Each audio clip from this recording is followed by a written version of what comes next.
was growing up, I got to hear stories from my parents. My dad actually took Inuktitut lessons in university. He's a linguist by background.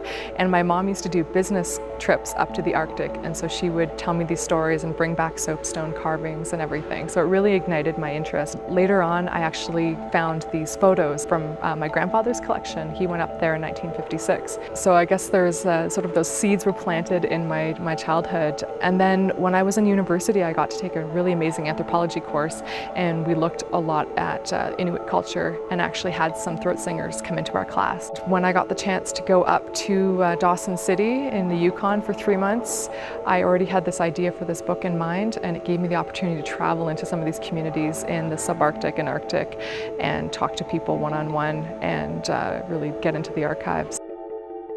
It's funny, a lot of people think about bush pilots and they realize that aviators were all over this country, but it was pretty big, not just for mineral exploration and the kind of things that maybe people associate with bush pilots, but also with X-ray tours for tuberculosis in the 1950s, as flying school buses for residential schools, transporting Indigenous children from distant communities into more central locations.